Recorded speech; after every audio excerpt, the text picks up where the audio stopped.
Hello friends, എല്ലാവർക്കും എൻ്റെ YouTube ചാനലിലേക്ക് സ്വാഗതം. ഇന്ന് ഞാൻ നിങ്ങളുമായി ഷെയർ ചെയ്യാൻ പോകുന്നത് ഒരു സൂപ്പർ ടേസ്റ്റി നാടൻ ഫ്രൈഡ് റൈസിൻ്റെ റെസിപ്പിയാണ്. വെറും 4 ഇൻഗ്രീഡിയൻസ് കൊണ്ടാണ് ഞാൻ ഈ റെസിപ്പി ഉണ്ടാക്കിയിരിക്കുന്നത്. അപ്പോൾ നമുക്ക് ഇത് എങ്ങനെയാണ് ഉണ്ടാക്കാൻ പോകുന്നതെന്ന് കാണാം.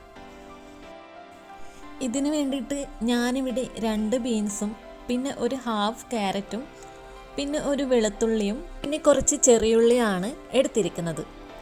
ഇനി ഇതെല്ലാം ഒന്ന് ചെറുതായി കട്ട് ചെയ്ത് വെക്കാം.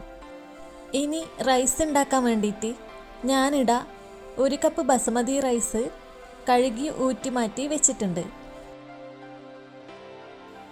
ഇനി നമുക്ക് ഫസ്റ്റായിട്ട് റൈസ് ഉണ്ടാക്കാം. അതിനായിട്ട് ഞാനൊരു പാത്രത്തിൽ കുറച്ച് സൺഫ്ലവർ ഓയിൽ ഒഴിച്ച് കൊടുക്കുന്നുണ്ട്.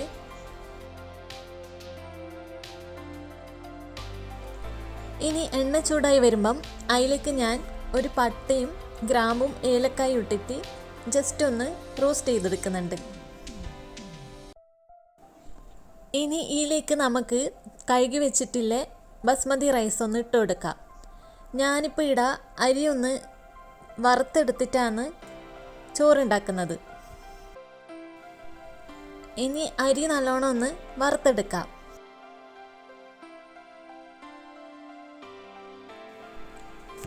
അരിയെല്ലാം ഒന്ന് വറുത്തതിന് ശേഷം നമുക്കിതിലേക്ക് നല്ല തിളച്ച ചൂടുവെള്ളം ഒഴിച്ചു കൊടുക്കണം.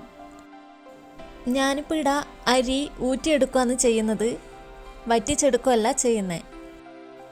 അതുപോലെ തന്നെ വെള്ളം ഒഴിച്ച് കൊടുക്കുമ്പം കുറച്ചധികം തന്നെ ഒഴിക്കേണ്ടതാണ്.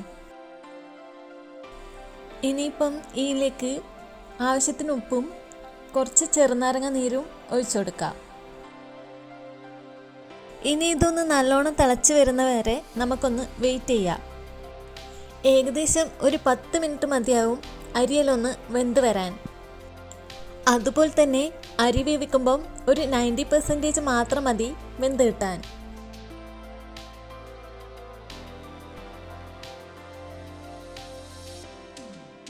ഇതാ ഇപ്പം കണ്ടില്ലേ, ഇത്ര മാത്രം മതി അരി വെന്ത് വരാൻ.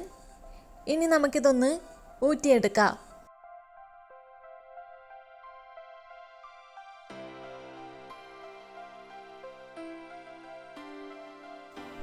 അപ്പോൾ അരിയെല്ലാം ഞാൻ മൊത്തത്തിലൊന്ന് ഊറ്റി മാറ്റി വെച്ചിട്ടുണ്ട്. ഇനി നമുക്ക് ഒരു പാത്രത്തിലേക്ക് കുറച്ച് ഓയിൽ ഒഴിച്ചു കൊടുക്കാം.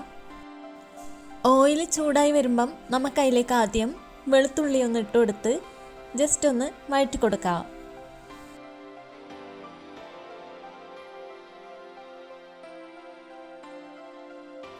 അതിനുശേഷം നമുക്ക് ഇതിലേക്ക് നേരത്തെ കട്ട് ചെയ്ത് വെച്ചിട്ടില്ലേ ബീൻസും ക്യാരറ്റും ഒന്ന് ഇട്ടുകൊടുത്ത് നല്ലോണം ഒന്ന് വഴറ്റി കൊടുക്കുക.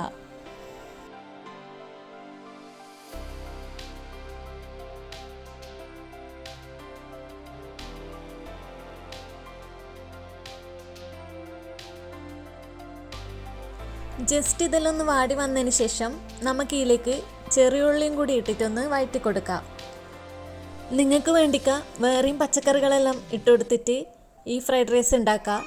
ഞാനിപ്പം സിമ്പിളായിട്ട് ഉണ്ടാക്കുന്ന ഒരു ഫ്രൈഡ് റൈസ് ആയതുകൊണ്ടാണ് ഇത്രമാത്രം വെജിറ്റബിൾസ് എടുത്തിട്ടുള്ളത്. ഇനി ഇതിലേക്ക് കുറച്ച് ഉപ്പും കൂടി ഇട്ട് കൊടുക്കുന്നുണ്ട്. പച്ചക്കറിക്ക് വേണ്ടിയിട്ടുള്ള ഉപ്പ് മാത്രമാണ് ഞാൻ ഇട്ടിട്ടുള്ളത്, കാരണം റൈസിൽ നമ്മൾ ഓൾറെഡി ഉപ്പിട്ടിട്ടാണ് വേവിച്ചത്.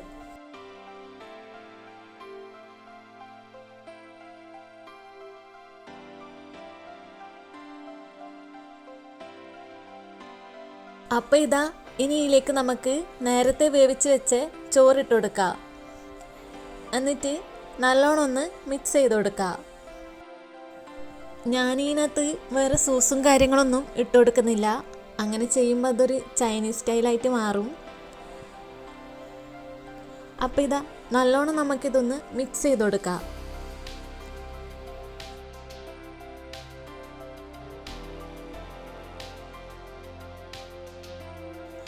അപ്പോൾ ഞാനിതെല്ലാം നല്ലോണം ഒന്ന് മിക്സാക്കി എടുത്തിട്ടുണ്ട്. ഇനി നമുക്കിതൊരു 5 മിനിറ്റ് ലോ ഫ്ലെയിമിൽ മൂടി വെച്ച് കൊടുക്കാം. അപ്പോൾ നമ്മളെ ചോറ് നല്ല സോഫ്റ്റായിട്ട് കിട്ടും.